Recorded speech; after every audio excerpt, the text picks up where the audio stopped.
2017 மே மாதம் தல அஜித்தோட பிறந்தநாள் வருது. உங்களுக்கு தெரிஞ்சிருக்கும். ஏன்டா இதெல்லாமா சொல்லுன்னு கேட்பீங்க. இல்லை, இது அவரோட 46வது பிறந்தநாள்.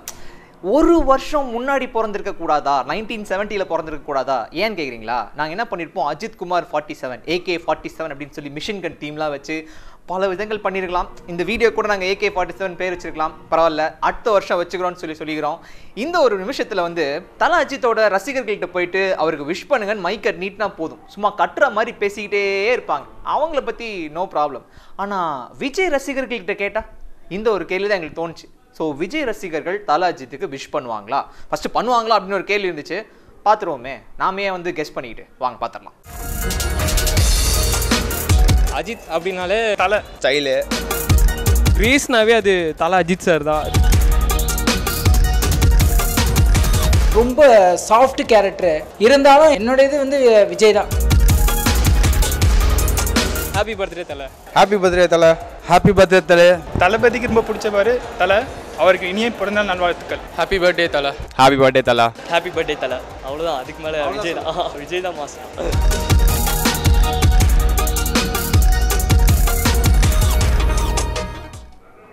பார்த்தீங்களா, என்னதான் தீவிரமான விஜய் ரசிகராக இருந்தாலும் விஷ் பண்ணுறாங்க, பெரிய விஷயங்க. அதாவது தமிழ்நாட்டில் வந்து இந்த ஃபேன் வார்ஸ் அப்படின்றது பல காலமாக இருந்துட்டு வருது. ஃபர்ஸ்ட் வந்து சிவாஜி, எம்ஜிஆர், ரஜினி, கமல், அப்புறம் விஜய், அஜித். எப்போ வந்து விஜய், அஜித் நடிக்க ஆரம்பிச்சாங்களோ அப்பயே அவங்க ரசிகர்களுக்குள்ளேயும் மோதல் அப்படின்றது உருவாயிருச்சு. இப்படின்னு சொல்லிட்டு அவங்க படம் வரும்போது இவங்க ஓட்டுறது, இவங்க படத்தோட ஃபர்ஸ்ட் லுக் வரும்போது அதை ஆன்லைனில் போட்டு கிளின்னு கிளிக்கிறது, இதெல்லாம் ரொம்ப காலமாக நடந்துட்டு இருக்கு. ஆனால் எங்களுக்கு என்ன ஒப்பீனியன்னா, இந்த ஃபேன் வார்ஸ் அப்படியே இருக்கணும். அதுதான் எங்களுக்கு வந்து ரொம்ப ரொம்ப முக்கியமான ஒரு விஷயம். அதை கன்வே பண்ணுறதுக்காக தான் இந்த ஒரு வீடியோவே நாங்கள் எடுத்தோம். ஸோ இந்த நேரத்தில் எங்களுக்கு இன்னொரு கேள்வி வந்துச்சு. அதாவது அஜித் ரசிகர்கள் இருக்காங்க இல்லையா, அவங்களுக்கு எப்படியும் வந்து பெஸ்ட் ஃப்ரெண்ட்ஸாக வந்து விஜய் ரசிகர்கள் இருப்பாங்க. அவங்கள வந்து வெறுப்பேற்றும் போது என்ன பண்ணுவாங்கன்னா, எங்கள் தலையோட குவாலிட்டி தெரியுமா உனக்கு, எங்கள் தலை மாதிரி வருமாடா உனக்கு அப்படின்னு சொல்லிட்டு நோண்டி நொங்கு எடுத்துருவாங்க. ஸோ என்னென்ன குவாலிட்டிஸை சொல்லி அஜித் ரசிகர்கள் விஜய் ரசிகர்களை வெறுப்பேற்றுவாங்க, அந்த ஒரு கேள்விக்கு பதில் கிடைக்குமான்னு பார்ப்போமே வாங்க. ஸ்டைல் அண்ட் லுக்ஸ் செம்மையாக இருக்கும் அஜித்துக்கு. ஸோ அதனால பயங்கரமாக ஒரு பேத்தலாம் லுக்ஸ் வச்சு. ரொம்ப சாஃப்ட் கேரக்டர், உங்கள் ஆளில் என்ன சாஃப்ட் கேரக்டர், அவர் மாதிரி சாஃப்ட் கேரக்டர் கிடையாதுங்கன்னு சொல்லி நிறைய வெறுப்பேற்றுவாங்க. தலைன்னு சொல்லுவாங்க. நம்மளால் தளபதின்னு சொல்கிறதுக்கு அதே பேத்துக்கு வந்து வாய் வரமாட்டேங்குது. தலைக்கிட்ட வந்து பார்த்தீங்கன்னா வந்துட்டு உங்களுக்கு அந்த ஸ்மார்ட்னஸ், ட்ரூ அஜித் ஃபேன் வந்து மற்றவங்களை வந்து கண்டிப்பாக வெறுப்பேற்ற மாட்டாங்க. அந்த மாதிரி எங்கள் தலை வந்து நடந்து வந்தாலே மாஸ் தான் அப்படி இப்படின்னு சொல்லி வெறுப்பேற்றுவானுங்க. வாலி மூவியை பார்த்தாவே நாங்கள் பேசாமே ஆக்டிங் பண்ணோம், அந்த மாதிரி ஒரு படமாவது நீங்கள் பண்ணி காட்டுங்க அப்படின்னு சொல்லுவாங்க. மெயினாக வந்து நெகட்டிவ் ரோல்ஸ் மட்டும் பண்ணுங்க பார்ப்போம் அப்படின்னு சொல்லுவாங்க. நெகட்டிவ் ரோல்ஸ்லையும் ரொம்ப.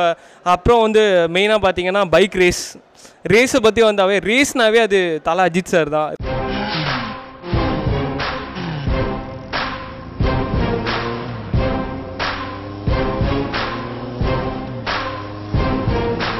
ஆப்போசிட் டீமை வெறுப்பேற்றணும்னு நினச்சிட்டாங்கன்னு வச்சுக்கோங்களேன், எங்கிருந்து இவங்களுக்கு ஐடியாஸ் கிடைக்கும், எப்படி இந்த மீம்லாம் கிரியேட் பண்ணுறாங்கன்னே புரிய மாட்டேங்குதுங்க. பயங்கரமாக வெறுப்பேற்றுறது.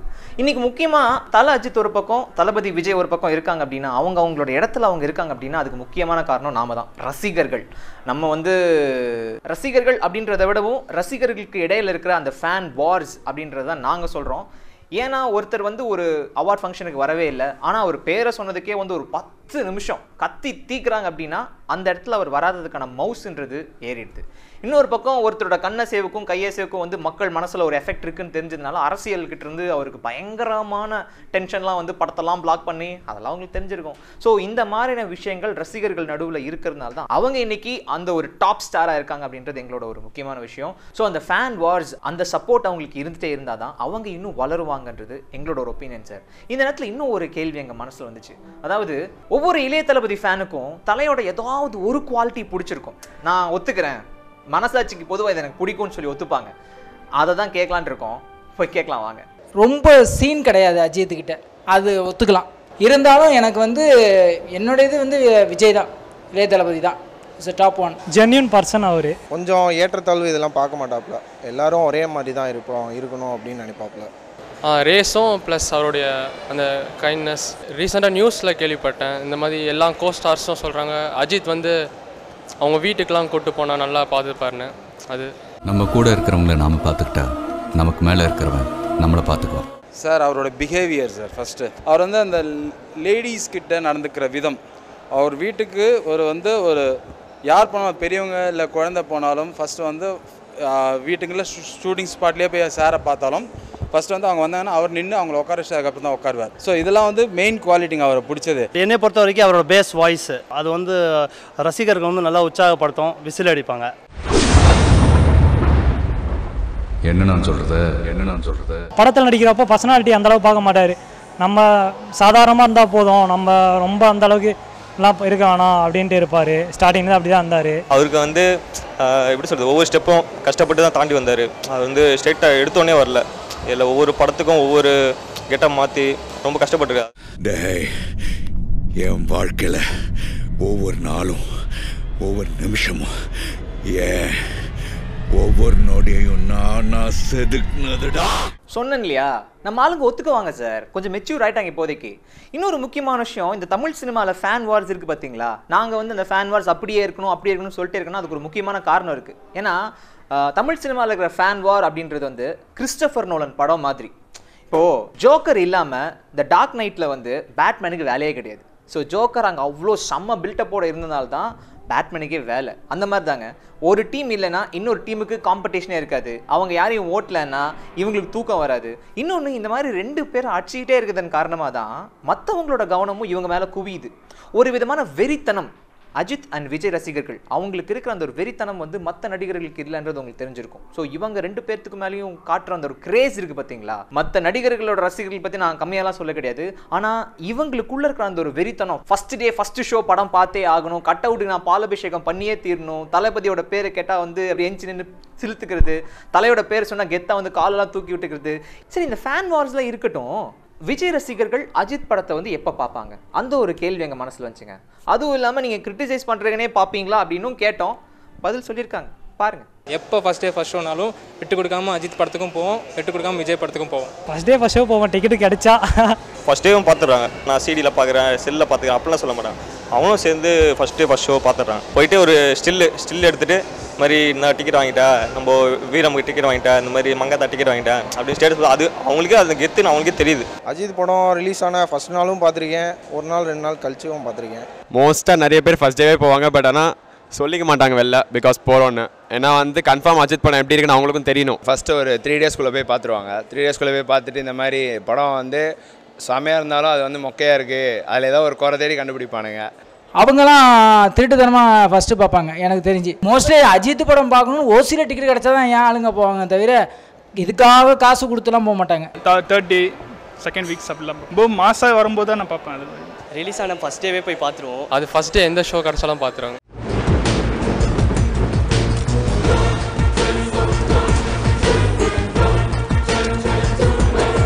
விமர்சனம் பண்ணுறீங்கன்னே போவீங்களா? அதுக்கு தான் நாங்கள் ஃபஸ்ட்டு போவோம். மெயினாக ஸ்டேட்டஸ் போடுறதுக்கே பார்ப்பாங்க.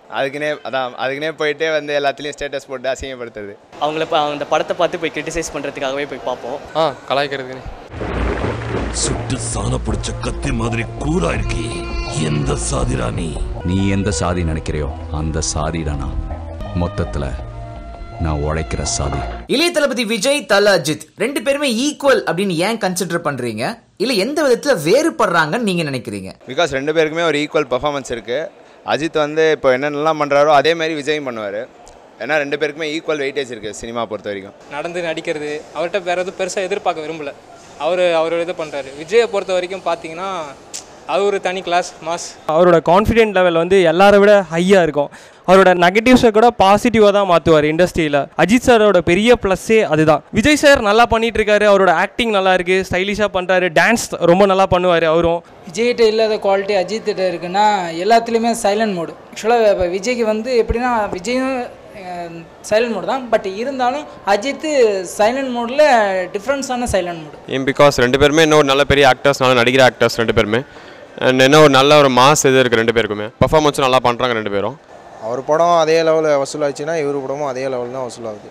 அதனால் 2 பேரும் ஈக்குவல் தான். ரொம்ப அமைதியான ஆள், எல்லா இடத்துலையும் ஒரே மாதிரி இருப்பாப்புல. விஜய் வந்து ஒரு சுச்சுவேஷன் தகுந்த மாதிரி இருப்பாப்புல. ஃபேன்ஸ் பார்த்தீங்கன்னா வந்துட்டு 2 பேரும் ஈக்குவல் லெவலில் இருக்குது. அதனால் நெக் டு நெக் எப்பவுமே இருக்கும். அவங்க 2 பேருமே ஸ்டார்ட் பண்ணதே வந்து ஈக்குவலாக ஸ்டார்ட் பண்ணாங்க. அஜித்னு பார்த்தீங்கன்னா அவருக்கு ஒரு தனி ஸ்டைல் இருக்குது. அதேமாதிரி பார்த்தீங்கன்னா விஜய்க்கு ஒரு ஸ்டைல் இருக்குது. அதேமாதிரி அவர் ஹேர் ஸ்டைல் இது வரைக்கும் அவர் வந்து அந்த டை அடிக்கிறது அப்படிலாம் இல்லைன்னு கேள்விப்பட்டிருக்கேன். அவங்களோட சிம்பிளிசிட்டினால 2 பேரும் ஈக்குவல். அவங்க ஃபேன்ஸ் கிட்ட பழகிறதுலையும் அவங்க 2 பேரும் ஈக்குவல். ஸோ அவங்க 2 பேரும் ஈக்குவல் லெவலில் இருக்கிறது வந்து ஓரளவுக்கு நல்ல விஷயம் தான். அவ்வளோதான், அதுக்கு மேலே விஜய் தான். அப்படிலாம் இல்லை, விஜய் தான் மாஸ். என்ன இது சத்யா, என்ன பண்ற? சத்யதேவ் IPS. ஏன்னா முதல்ல இருந்து இந்த ஃபேன் வார்ஸ் அப்படின்றது அப்படியே இருக்கணும் அப்படின்னு சொல்கிறேன்னு நீங்கள் யோசிக்கலாம். ஆனால் அவங்க இருக்கிறதுனால மட்டும்தான், ரசிகர்கள் நடுவில் வந்து ஒரு மோதல் இருக்கிறதுனால மட்டும்தான் இன்றைக்கி வந்து நடிகர்கள் அவங்கவுங்க இடத்துல இருக்காங்க. ஸோ அதுக்காக தான் நாங்கள் வந்து அது அப்படியே இருக்குன்னு நினைக்கிறோம். இன்னும் ஒரு முக்கியமான விஷயம்னு சொல்லி பார்த்தீங்கன்னா, எல்லாத்துக்குமே ஒரு பவுண்ட்ரின்றது வச்சுக்கணும் சார். ஒரு எல்லையை தாண்டி பர்சனல் ஸ்பேஸில் போய் அவங்கள வந்து விமர்சனம் பண்ணுறது, அப்புறம் கொஞ்சம் தகாத வார்த்தைகளில் சொல்கிறது, இதெல்லாம் வந்து கட் பண்ணிக்கணுன்றது எங்களோட ஒரு ஒப்பீனியன். அது மட்டும் இல்லாமல் இந்தியா கிளிட்ஸ் சார்பாகவும் தல அஜித்துக்கு வந்து 46வது பிறந்தநாள் வாழ்த்துக்கள் சொல்லிக்கிறோம். 47வது பிறந்தநாளை AK-47 சொல்லி மிஷன் கன் ரேஞ்சில் கொண்டாடிடுவோம். தேங்க்யூ ஸோ மச் ஃபார் வாட்சிங் த வீடியோ. மறக்காமல் இந்தியா கிளிட்ஸ்க்கு சப்ஸ்கிரைப் பண்ணுங்கள்.